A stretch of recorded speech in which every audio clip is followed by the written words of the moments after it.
Well, we're just waiting for Hurricane Ian to hit.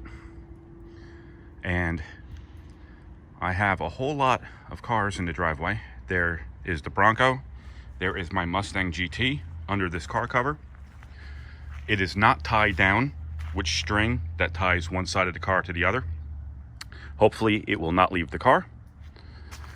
This car cover is from American Muscle, and I've had to put duct tape right here because there's a hole right there. But this cover has done a pretty good job over the year, and I'm going to leave it on the car for the hurricane, see what happens. If it looks like it's coming off the car, I'll come out and do something.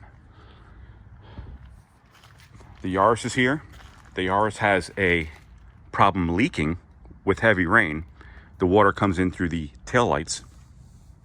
Nothing really I could do about that. I've already replaced the taillight gaskets and the water still gets in somehow. So that's out here. Here's the Tesla. It's going to stay outside, which I don't exactly like, but I think if something hits the roof and breaks the glass, it's easier to replace than a dent in the roof of one of the other cars. So we're going to leave the Tesla outside and protect the imports.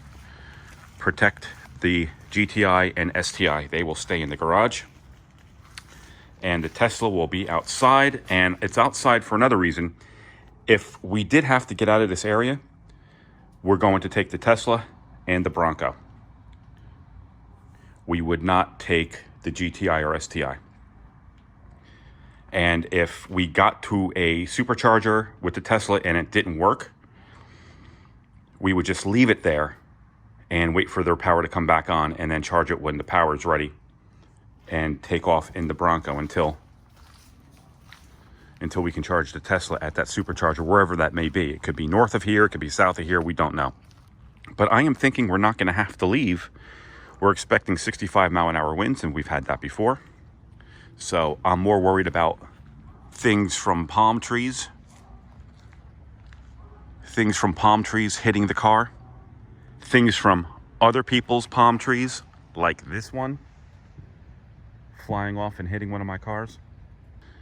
Not a whole lot I could do about that, but here is the Bronco today, looking good. It has 2,700 miles. It just hit 2,700 miles yesterday.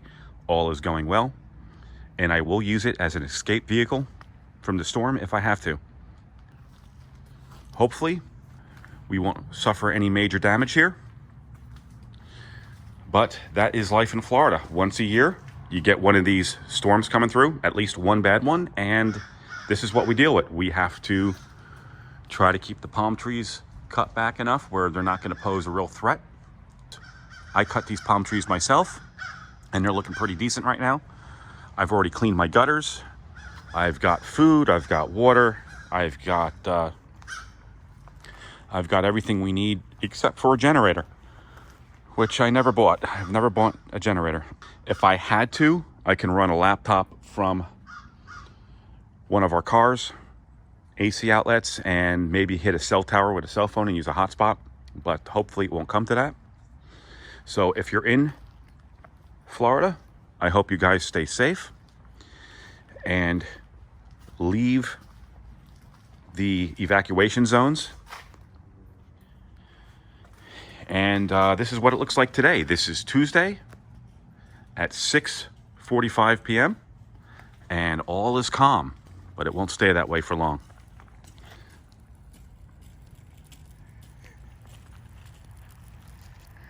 And there is our little kitty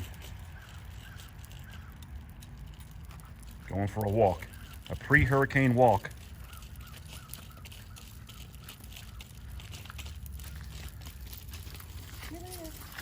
So hopefully all these cars will be intact after the storm and I won't have to do any repairs. Just for a little background, I've lived in Florida for 23 years and I've been through some nasty hurricanes before. I used to live in the Tampa area. Hope we don't lose power for very long. I know we will lose power because there's nothing worse without having power or internet. So, yep, this is just one of the things you put up with when you live in Florida. You're going to have a hurricane probably once a year. Some years are better than others, and This storm that's coming is one to worry about.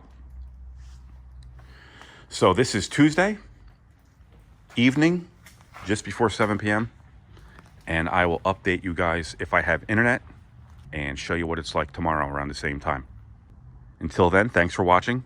Goodbye for now.